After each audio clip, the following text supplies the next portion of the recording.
Her husband divorced her for being infertile. A silent trapper held their newborn son. The first thing I noticed about her was the carpet bag. It was sitting in the snow outside Hettinger's trading post, and she was sitting on top of it, and neither one of them looked like they had any place left to go. The bag was cheap canvas gone dark at the corners from handling. She had it gripped between her boots like she was afraid someone might take it, even though there wasn't another soul on that stretch of road for a quarter-mile in either direction. Just her and the bag, and the wind coming down off the ridgeline the way it does in late October.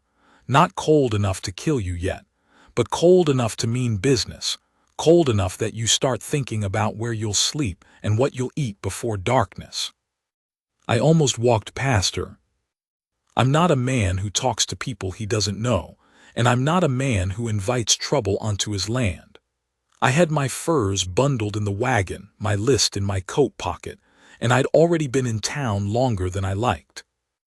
Hettinger had cheated me on the beaver pelts the way he always did, docked 3 of them for trim damage that wasn't there, stood there with his blunt fingers working the edge of each pelt like he was doing me a favor pointing out the flaw, and I was in no mood for anything extra. I had a 2-hour ride north, and the light was already going thin at the edges. But she looked up when I walked past, and her face stopped me. Not because she was beautiful, though she was. It stopped me because she wasn't crying. Her eyes were dry and set hard, and she was looking at me the way a person looks at something they've decided to deal with rather than feel. That's a particular kind of face. You don't see it often. I'd worn it myself some years back, and I recognized it the way you recognize the smell of your own coat without thinking, without deciding to. I said, "You need something." She said, "I need to know if the road north is passable." I said it was for now. Another week and the early snows would close the pass. Maybe less if that front that had been sitting on the ridge since Sunday finally made up its mind. She nodded like that settled something she'd been working out. Then she picked up her bag and stood up, and I saw that she was carrying 7 months, maybe 8. She moved like a woman who'd been moving carefully for a long time and was getting tired of it, that particular economy of a body protecting itself, the slight lean back, the deliberate placement of the feet. I asked where she was headed. She said she had a cousin in a settlement 3 days north, and that she'd walk if she had to. I looked at her boots. They were town boots. Thin soles, low heel, leather that had already started to go dark at the seam from the slush on the main street, not made for this country in any season. In October on the North Road, they'd be finished by nightfall. She'd be finished not long after. I didn't say any of that. I said, "I've got a wagon going that direction. You're welcome to ride." She looked at me for a long second, not grateful, not relieved, just looking, sizing me up the way a person does when they've already had their judgment fail them once and they're not in a hurry to let it fail them again. Her chin lifted just slightly, and I understood she was deciding whether I was a danger or a solution. I waited. I didn't smile or try to reassure her. Either she'd judge me right or she wouldn't. She said, "What's north of the pass?" I said, "My place, and then your cousin's settlement another day beyond." She said, "You live alone." I said I did. She said, "All right." That was Nora. That was how it started. I should tell you a little about the place, so you understand what she was coming into. I'd been in that valley for 11 years. Came up in the spring of '71, after the war and after some other things I don't talk about in detail, and I built the cabin myself on a bend of the creek where the cottonwoods grew thick enough to cut the wind from the north. It was a small cabin, a man's cabin, no effort made toward comfort beyond what you needed to sleep and eat and stay warm. 1 room, a loft for storage that held my winter supplies and a spare trapline, and 3 books I'd been meaning to finish for years, a stove that drew well, and a barn with 4 walls and a sound roof, which is more than some people had and better than most of what I'd slept in during the war. I ran traplines from October through March, worked a small kitchen garden in the warm months, and traded furs for what I couldn't grow or make. I had no neighbors worth mentioning. The nearest was a Swede named Brors who kept cattle on the flat ground 2 miles east, and we got along fine by mostly leaving each other alone, the way good neighbors in open country usually do. We'd split a bottle of rye at Christmas and nod at each other crossing the creek, and that was the sum of it, and neither of us wanted more. I want to be honest about this. I was not a lonely man. I had gotten past lonely a long time ago and arrived somewhere quieter. Loneliness is a wanting. I had stopped wanting things around the time I was 32, and by the time Nora sat down on that carpet bag I was 41. 9 years is a long time to get used to the sound of your own breathing, the particular pace of days with no one else's rhythm to consider. I knew what the creek sounded like at every time of year. I knew which board in the floor shifted under my weight and which didn't. I knew the exact temperature when the north window started to frost at the corners, and I knew it without thinking about it, the way you know your own name. It was a small life, I understood that. I didn't call it anything else. She didn't fill the cabin with noise the way I'd half expected, the way I'd braced for during the ride north. She was quiet. Not shy, she had opinions, and she stated them plainly when she had something to say, but she understood silence the way few people do. She didn't try to fill it. She sat by the stove in the evenings and mended things, and sometimes she read from a small Bible she kept in her bag, and sometimes she just looked at the fire the way you look at a fire when you're not seeing it. I would be at the table with my trapline inventory or my knife work, and there'd be 2 people in that room and neither of them talking, and it didn't feel wrong. It felt, and I noticed this and then put it aside to think about later, it felt like the silence had a different quality than it had before. Heavier, maybe. More occupied. The first night I gave her the bed and slept on the floor by the stove. She tried to argue. I didn't argue back, just spread my bedroll and lay down and picked up one of the books from the loft, and she understood that the conversation was over. She asked me my name that first morning. I told her, Amos Crail. She said, I'm Nora Fitch, or I was. I suppose I'm just Nora now. I poured her coffee and didn't ask what she meant. She told me anyway, 3 days later. On the afternoon, I came back from the first trapline run to find her peeling potatoes at the table like she'd been doing it in that kitchen for years. The peelings were coming off in long, thin spirals. She had good hands, and she used them without waste. She'd been married 4 years to a man named Harlan Fitch, who ran a dry goods operation in Cutter's Creek. They had tried for children, and none came. Harlan took that as evidence of something wrong with Nora, which is what men like Harlan do when a thing doesn't go their way. They locate the fault somewhere it can't argue back.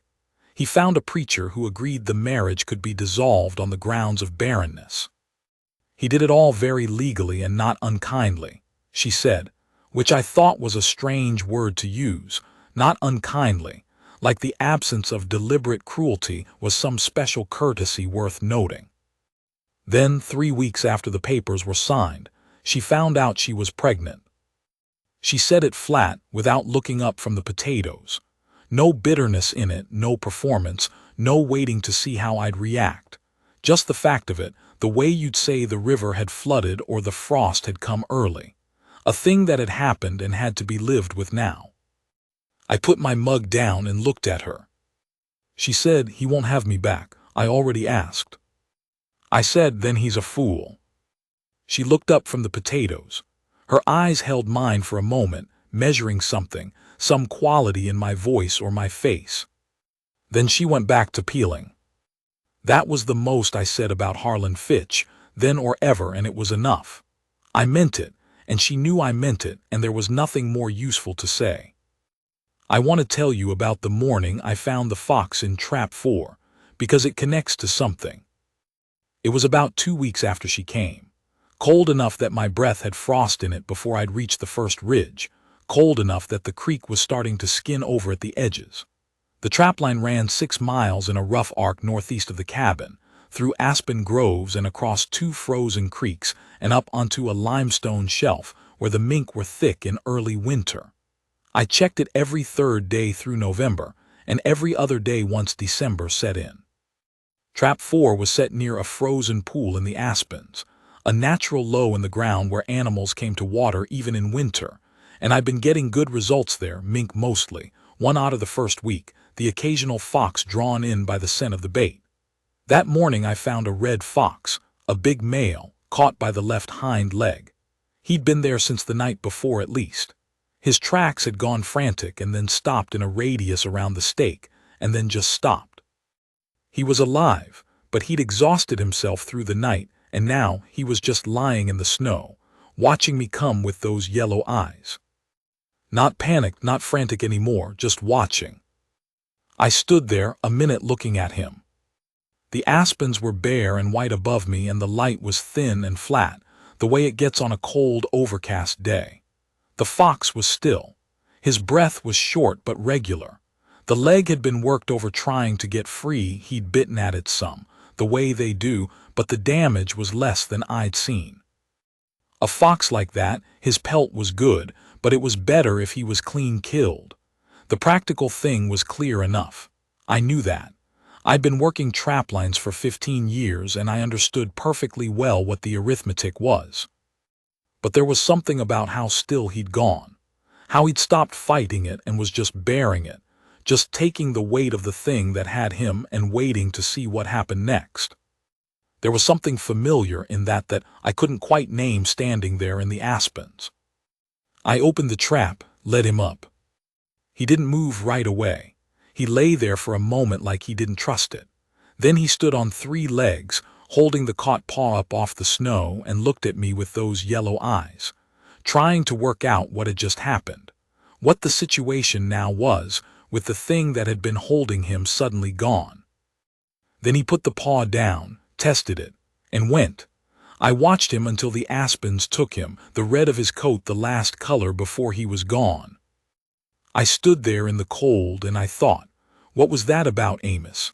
And I didn't have an answer, and I went on to check the rest of the line. The rest of the line was ordinary. 2 mink in trap 2, 1 in trap 5. A rabbit in the snare I'd set near the willow stand. I reset each one, rebaited where the bait was gone, and made the walk back across the ridge in the early afternoon light.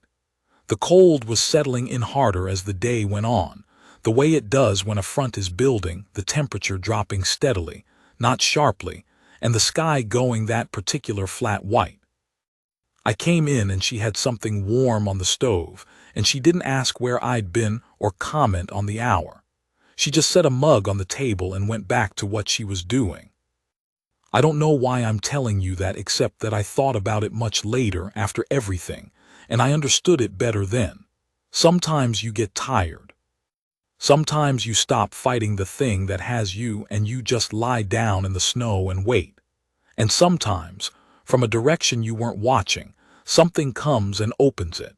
And you stand there on 3 legs not knowing what to do with the fact that you're free. She was useful in ways I hadn't expected and hadn't asked for. She fixed the latch on the barn door. I'd been dealing with a stiff pin for 3 years, long enough that I'd stopped noticing it as a problem and started thinking of it as just how the barn door was. And she got it right in 20 minutes with a file and a piece of baling wire. She reorganized my root cellar so I could find things without having to shift half the stock aside. Small thing, but the root cellar had been organized the way it was since I built it, which meant it was organized around one man working alone and not particularly caring about efficiency. She changed it, and the first time I went in after she'd redone it, I stood in the dark for a moment expecting one thing and finding another. Better. I didn't say so. She made a stew with dried elk and onion, and dried sage that was better than anything I'd made in 11 years, which is not a high bar, but still. I'm not saying she took over the place. She didn't and wouldn't have.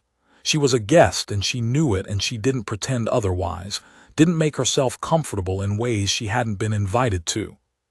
But she had capable hands and she liked using them, and there's something about a person who works beside you without being asked and without making a production of it. No announcement, no expectation of thanks, just work getting done, something that starts to feel natural.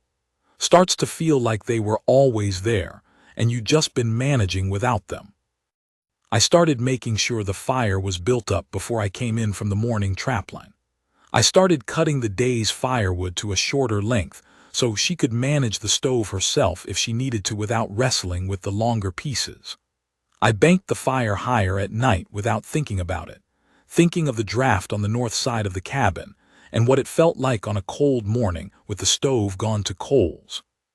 Small adjustments, none of them decided. A man alone doesn't notice his habits until something changes them. There was an evening in the third week of November when the temperature dropped hard, and I went out after dark to check that the barn was secure against it. The horse needed extra bedding, and the water trough needed breaking before it froze solid. I was out there an hour. When I came back in, the cabin was warm, the stove built up high, and Nora had moved my boots from where I'd left them by the door, where they'd have been stiff with cold by morning, and set them on the brick beside the stove to keep warm for the next day. Just the boots, moved 3 feet, but I stood there and looked at them for a moment and I thought, no one has thought about my boots in 11 years. No one has looked at something small and uncomfortable and thought, he'll need those, let me put them where they won't freeze. The thing about that is it's not a grand gesture. It's not an act that asks for anything back. She hadn't done it so I'd notice. She'd done it because it was the practical thing and she was a practical woman. But I noticed. And what I felt about it was harder to put away than I expected. November turned cold. Real cold, the kind that gets into the wood of the walls and stays there through the night, that makes the nails in the roof pop at 3 in the morning. I banked the stove higher and she didn't say thank you because she didn't need to, and neither of us worked that way. There was a morning I came in from the trapline and she had coffee waiting, not because I'd asked, but because she'd heard me at the barn, heard the particular sound of the door and my boots on the step, and she'd poured it before I came in. I stood in the doorway with the cold still on my coat and the frost still on my eyebrows and took the mug from her hand. She didn't smile exactly, but something in her face was settled and present and certain, in a way that I'd started to look for without knowing I was looking for it. I didn't say anything. She didn't either. I drank the coffee and she went back to what she was doing, and that was the morning I understood I was in some trouble. Not trouble like a problem. Trouble like a thing you weren't expecting that turns out to matter more than you'd built room for. I want to be straight with you. I wasn't a man who let people in. I had a reason for that I'm not going to go into in detail, because it belongs to someone else and she's been dead 17 years and it's not mine to spread around. But I'd loved a woman once, back before the valley, back before the war even. We'd made promises in the way young people make promises, and then the war happened and the promises couldn't be kept, and she didn't wait, which I don't blame her for. She was right not to wait in the way that turned out, but it had cost me something I couldn't quite name and didn't try to. After that, I'd made a kind of peace with the quiet, and the quiet had served me well enough. I trusted it. I knew how to live inside it. Nora was a disruption to all of that, and the strange part is she didn't try to be. She wasn't making herself indispensable or doing any of the things a woman in a difficult spot might reasonably do to secure her position. She wasn't performing competence or warmth for my benefit. She was just herself, steady, plain-spoken, unsentimental in the ways that matter, and that turned out to be more than enough to do the damage. The night she told me about her mother, how she died on the crossing from Missouri, a week out from where they were headed, with the wagon already too far out to turn back and not far enough out to be near anything. She told it the way she told everything. Direct, no ornament. Her father had wrapped her mother in the wagon canvas and buried her in ground that had no name and no marker that would last, and then gotten back on the seat and driven on because there was no other choice. She said he cried for the first hour, then he stopped. I think he was afraid if he kept going he wouldn't stop. I said, "How old were you?" She said, 9. I said, "Long time to carry that." She said, "Not so long, you learn how." We sat quiet after that. The stove was ticking as the wood settled and shifted. Outside the wind was up and the cottonwoods were making their sound, that dry clatter of bare branches against each other that sounds like nothing else. I kept looking at the table, the grain of it, a knot I'd always meant to plane smooth and never did. The coffee had gone cold. And I thought about 9 years old and a wagon stopping and a father wiping his face and driving on and a little girl watching, learning how. I thought about this woman across from me who had been putting one foot in front of the other since she was 9 without anyone to tell her she was doing it right, through everything since, through 4 years of a marriage to a man who decided her worth based on what she couldn't give him. I wanted to say something. I didn't have the words for it. Men like me, at a certain point the words get further away, not closer. You spend enough years without needing them and they atrophy, the way a muscle does when you stop using it. And the particular thing I wanted to say wasn't something words would have served well anyway. It was more of a recognition than a thought.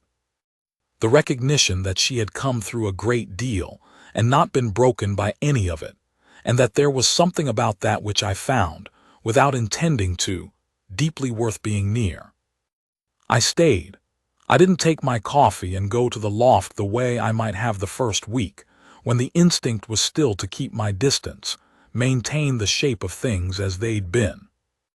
I sat with her in the lamplight until the stove needed feeding, and then I got up and fed it without making anything of it, just the work of the evening. She watched me do it the way she watched most things, with that level attention, not asking for anything, not filling the air with noise. She said, "You're not a man who talks much." I said, "No." She said, "That's all right." I looked at her. She was looking at the fire. She said, "Harlan talked all the time. About the business, about the town, about what people thought of him. I used to think just be quiet for 5 minutes. Just let the quiet be what it is." I said, "What is it?" She thought about that. She said, "Something real. More real than most talking." I sat back down and we stayed there, the two of us, with the stove going and the wind working at the corner of the cabin and the cottonwoods making their sound in the dark. She went to bed eventually, and I sat another hour in the chair before I rolled out my bedroll, and I thought, "You are in real trouble now, Amos Crail. Real trouble. The kind that changes your inventory of what you want." The baby came on a Thursday in the second week of December. I knew it was coming. She'd been moving differently for 2 days. Slower, more careful, and she'd taken to standing with her hand flat against the wall sometimes as if she needed the solid mass of it. I'd been checking on her twice instead of once when I came back from the trapline, and on the Wednesday I cut the trapline short and came back by noon and didn't make an excuse for it. She didn't ask for one. Thursday morning she was up before me, which was unusual. She was standing at the stove, not making anything, just standing with her hands flat on the iron frame, not on the hot surface, just on the cold outer frame of it, and her head down and her eyes closed. I sat up from my bedroll and looked at her in the gray light before dawn, the stove going orange through the vents, and she heard me move and she said without turning, "I think it's today." I'd never delivered a child. I want to make that clear. I was a man alone in a valley who had no particular medical knowledge beyond what you pick up patching yourself up after accidents and fighting, which is different work entirely. The Swede Brors was 2 miles in the wrong direction and had no more knowledge than I did. The settlement was a day's ride in snow that had been falling since Tuesday. Nora knew all of this. She'd known it for a month, and she hadn't said anything about it. No panic, no requests, no discussion of contingencies. Just let it sit there in the room between us like a known fact. I'd thought about it myself in the night sometimes, looking at the ceiling, working out what I knew and what I'd do and where the gaps were. I got up, I put wood in the stove and got it going hard. I brought in the 2 extra buckets of water I'd been keeping filled in the barn since mid-November for this reason, filled and covered and set back from the cold wall. I spread the clean linen she'd been preparing and setting aside for 2 weeks, folded in a neat square under the bed, and I helped her sit down on it. She labored for 9 hours. I will not tell all of it because it was hers, not mine, and some things belong to the person who lived them, not to the person who witnessed them. But I'll tell you that she did not make a sound beyond what was necessary. She breathed through things that would have had most people screaming. I could tell by her face, by the tendons in her neck, by the way her fingers went white gripping the iron bar of the bed frame, and she didn't scream. She breathed. She bore it the way she bore everything else, as a fact that required her to get through to the other side. When she needed me to hold her hand, she took mine without asking, just reached and took it, and I held it, and she squeezed hard enough that the bones shifted, and then it passed and she let go and we went on. I went out to the barn twice during those hours, once to bring in more water and once for no reason except that I needed 30 seconds to breathe cold air and think about what I was doing. The second time I stood in the dark barn with my hands on the stall post, the horse shifting behind me, the snow coming quiet outside, and I said, "She's going to be all right," out loud, to no one. I said it the way you say something when you need it to be true, and saying it aloud is the best you can do. Then I went back in. Around 4 in the afternoon, the baby came. A boy, small and dark-haired and furious about the whole situation, which seemed completely correct to me. I cut the cord and tied it off and wrapped him in the flannel Nora had set aside for this, soft flannel she'd bought in Cutter's Creek the week she arrived, which is to say she'd planned for this before she even knew where she was going, before she knew what I was. She'd bought the flannel on faith, or out of the same practical stubbornness that had gotten her this far. I wrapped him and I held him. I don't have a better way to say this than just to say it. I held that boy and something happened to me that I don't have a name for. He was new and small and red-faced and outraged, and he smelled like something I'd never smelled before, warm and foreign and completely particular to him, and his hand, when it closed around my finger, was the size of a walnut shell. He hadn't chosen to be in this cabin in this valley on this side of the pass in December. He hadn't chosen any of it. He just arrived, with nothing and no defenses, and latched onto the first solid thing he found. My finger. I stood there with him for longer than was probably necessary before I brought him to her. I stood there and looked at him, this new creature, and I thought, all right, you're here, I've got you. Then I brought him to Nora. She took him and looked at him with those dry, steady eyes, and her hands, which had gripped the bed frame hard enough to leave marks in her palms, were completely gentle with him. She looked at him for a long moment without speaking. Then she looked up at me, and her eyes were wet, the only time I ever saw them wet, the only time she let it happen in front of me, and she said, "He's all right." I said, "He's all right." She said, "What do you think of James?" I said I thought it was a good name. She said, "James Crail then." I stood very still.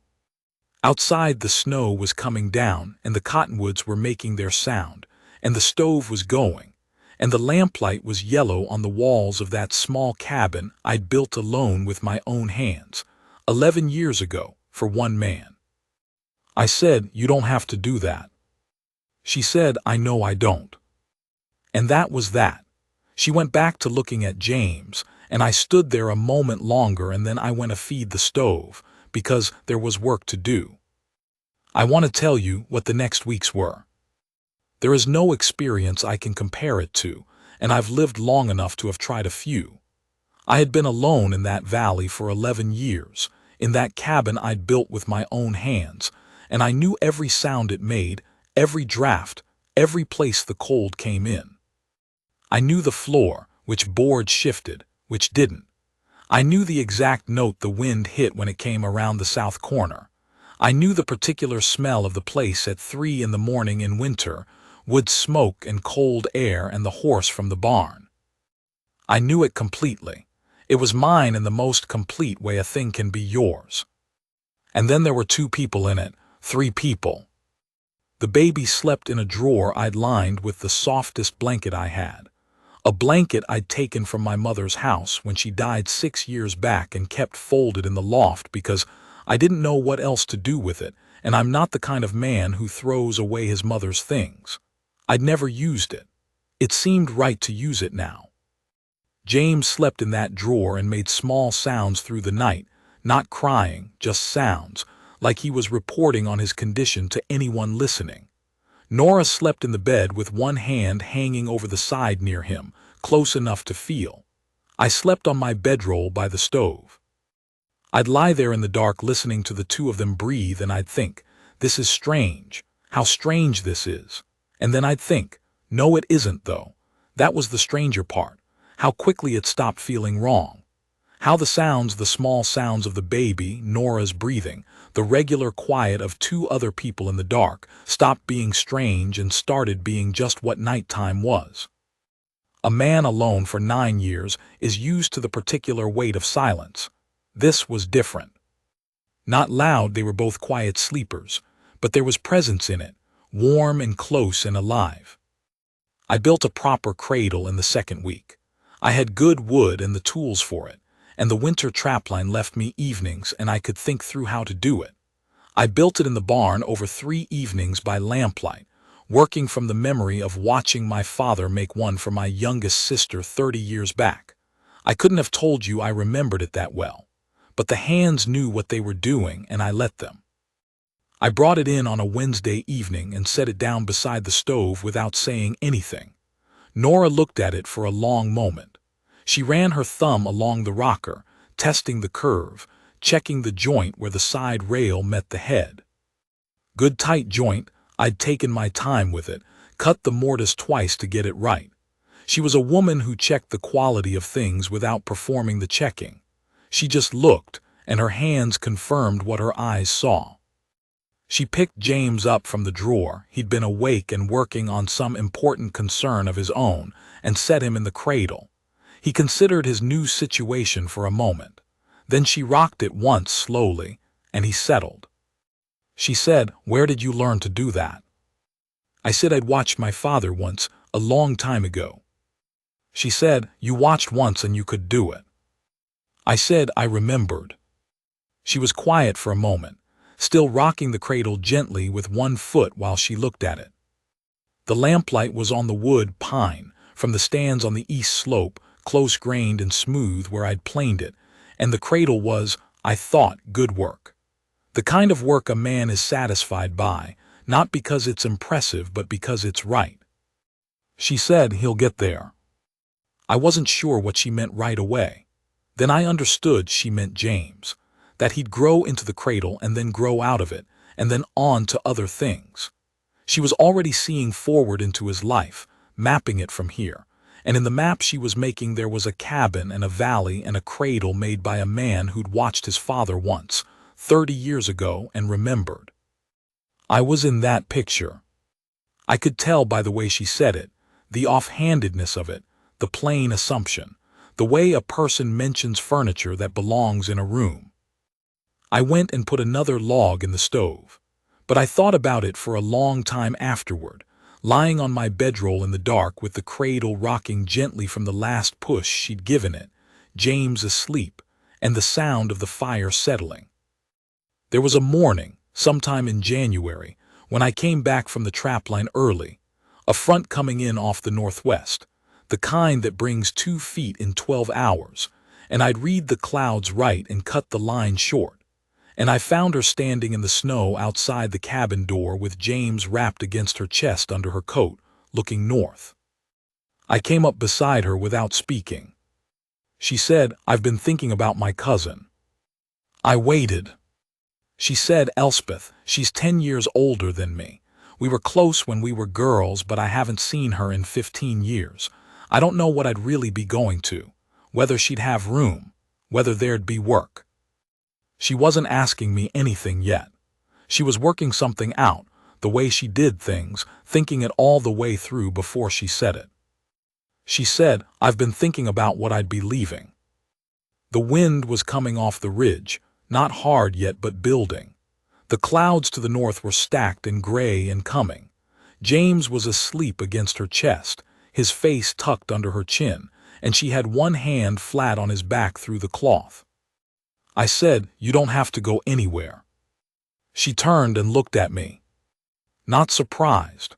More like she'd been waiting to hear the words said plainly, because she was a plain-speaking woman and that was what she needed, the thing to be said, not implied, not hinted at.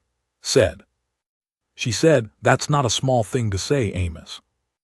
I said, "No, it's not." She looked at me a little longer, measuring.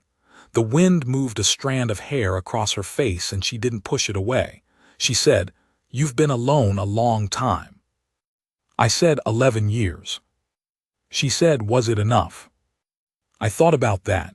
I gave it the honest consideration it deserved. I said, "Up until about October." Something moved in her face. Not a smile. She wasn't a woman who smiled easily, and I'd learned by then that when she did it meant something. This was different, quieter. The particular shift of a person setting down something they've been carrying a long way. Setting it down and deciding to let it stay down. She said, "I won't be easy to live with." I said, "You haven't been." She made a sound, short, kept in, almost a laugh. Then she turned back to look north. I turned with her, and we stood there in the cold looking at the ridgeline, at the clouds coming, at the gray country between us and everything else. James slept against her chest, his small fist curled outside the cloth. The snow started coming down, slow and vertical, the kind that falls straight when the wind hasn't got up yet, each flake minding its own business. After a while she leaned just slightly toward me, her shoulder against my arm. Not leaning, she didn't lean, not her nature, but touching, present, a choice made and executed without announcement. I stood there, and then I moved my arm and put it around her, and she let me do that, and we stood until James woke up and made his opinion known about being cold, which was loud and immediate and not negotiable. I want to tell you what I felt in that moment, and I want to try to be straight about it because I've had years to think about it, and I think I've got it right now. I was not a man who expected things from life. I had learned, more than once and more than one way, that expecting things was a route to being wrong, and I had arranged myself accordingly. My world was small and reliable and entirely within my power to maintain. I understood it. I was not at the mercy of it. The trapline, the root cellar, the particular quality of silence on a February morning when the snow is 3 feet deep and nothing moves. I knew all of it and was in command of all of it, and I didn't need anything else. That's what I'd told myself for 9 years. What I felt standing there with her shoulder against my arm was that I'd been wrong. Not catastrophically wrong. Not a man destroyed by his own pride. Just wrong the way you're wrong about a road. You thought it ended. You could see the shape of the land and you figured that was where it went. And then you got there and it didn't end. It just bent around something you couldn't see from where you'd been standing. She hadn't rescued me from anything. I hadn't been drowning. I was whole, more or less, a whole man who'd built something real and knew how to maintain it. But there is whole, and then there is whole. There is the word and what it actually means. And standing there in the snow with James between us and the clouds coming in, I felt the difference between the two things for the first time, and I felt it clearly. She had chosen me. That was the thing. Not because she'd had no choice, she had options, she had capability. She had her cousin north of the pass. She had the kind of hard, practical competence that makes options where there didn't seem to be any. She'd chosen to stay with her eyes open, knowing what I was, knowing what the valley was, knowing the winter and the isolation and the man who didn't talk much. And for a man who had spent 11 years making himself unnecessary to the world, that was no small thing. A man doesn't realize how much he's given up expecting until something comes and expects him again. Until someone looks at all of it, the cabin and the trapline and the quiet and the way he doesn't say more than he has to and says, "Yes, that's what I want. That's enough. That's the man." I let it in. That's the only way I know how to say it. I let it in. Spring came late that year. March was still winter and April was winter pretending to be spring, which fooled nobody. The pass opened in the 3rd week of April, and one morning with the mud thick and the creek running high from snowmelt, I hitched the wagon and went to Nora and said, "If you want to go north to your cousin, now is the time.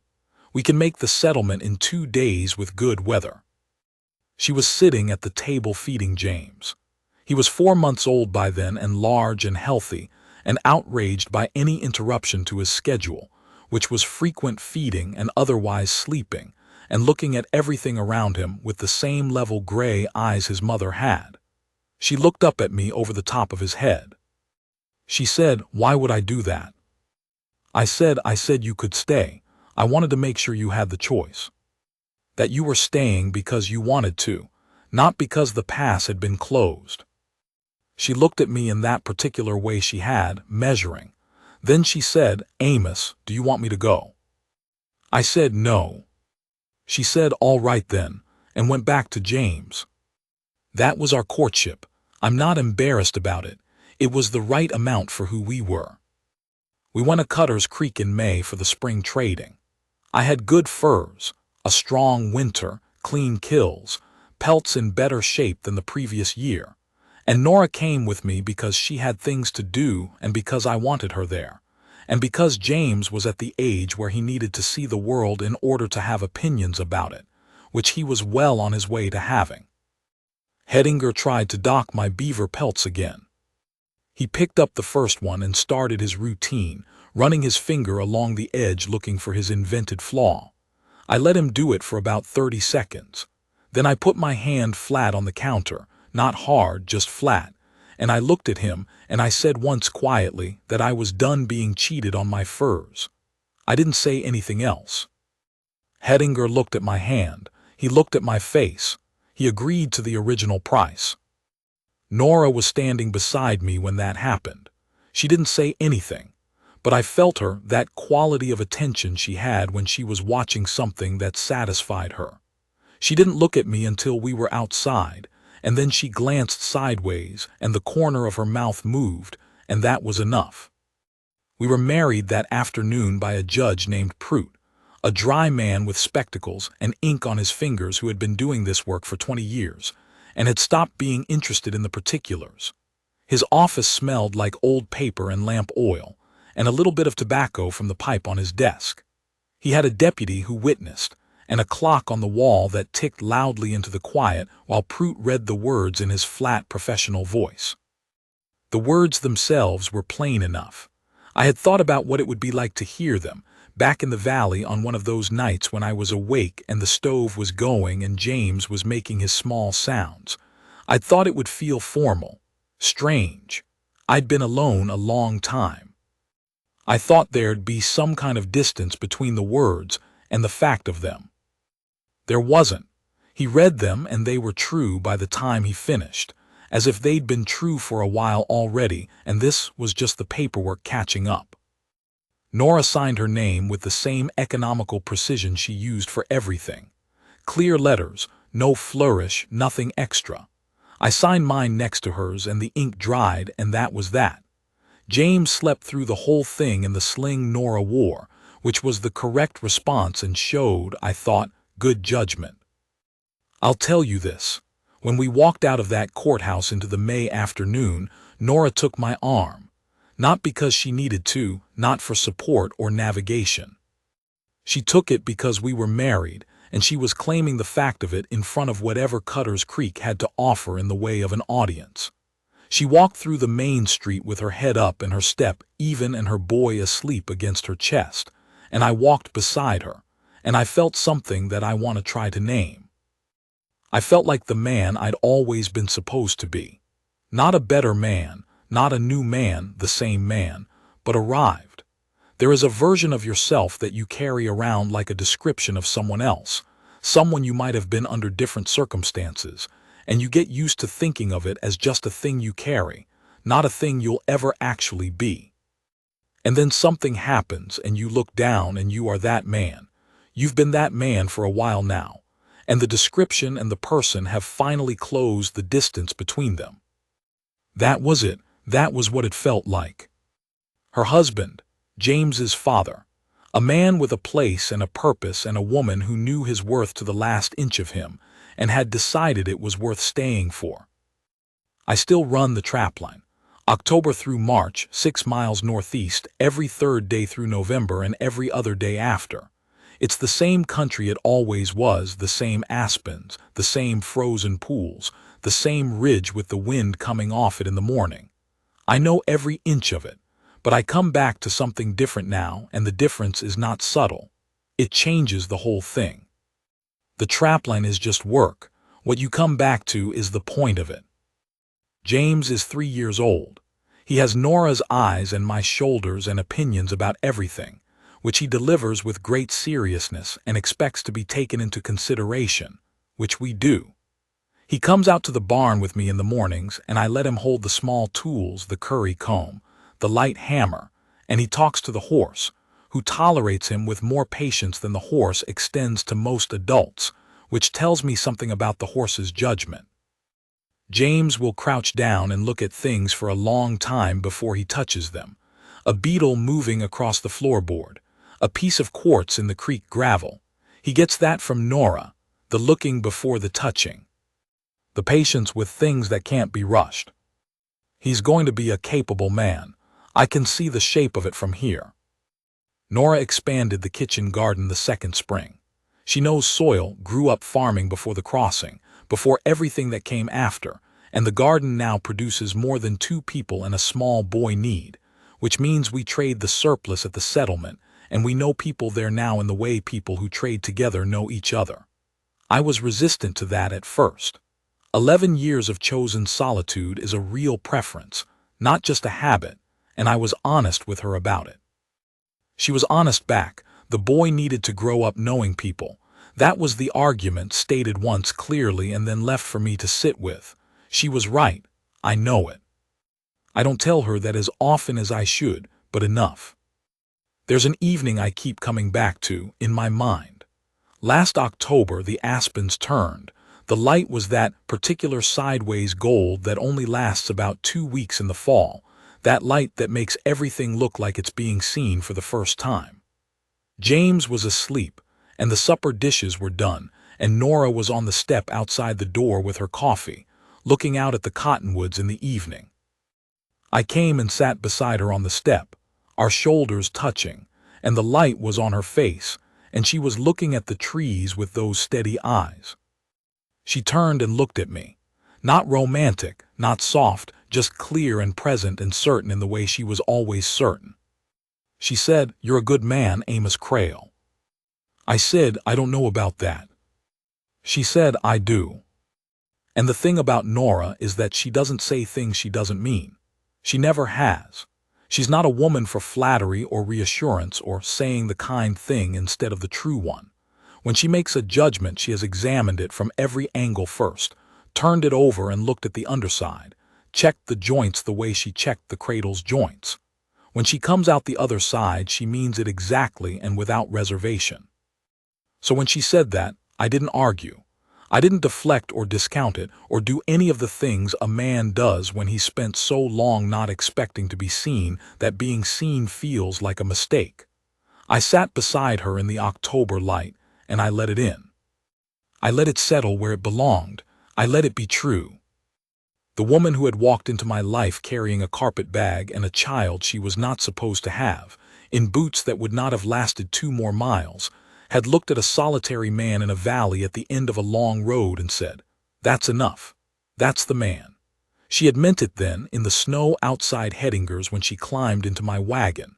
She meant it now, on the step in the October light. She would mean it 30 years from now if we got them. The cottonwoods made their sound in the evening wind.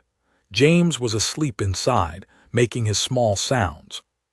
The stove was going and the light went gold and then pink and then the first stars came through, one at a time, the way they do when the air is clear and cold and there's nothing between you and the sky. She was warm beside me, her shoulder against mine, her coffee going cool in her hands. Somewhere on the ridge, a coyote called once and then was quiet. I thought about the red fox in the snow, the yellow eyes watching me come, the stillness of him after all the fighting was done, just waiting for whatever happened next. The moment I opened the trap and he stood there on 3 legs, not knowing what to do with the fact that it was over, that the thing that had him was gone. How long he stood there before he put the paw down. I know now what he was doing in that moment. He was making sure it was real, making sure it held, making sure the thing he was about to trust with his weight was actually there, and was going to stay there, and was not going to give way under him. Then he put the paw down, tested it, and went. That's all there is to it. You test it, you find out it holds, and then you go.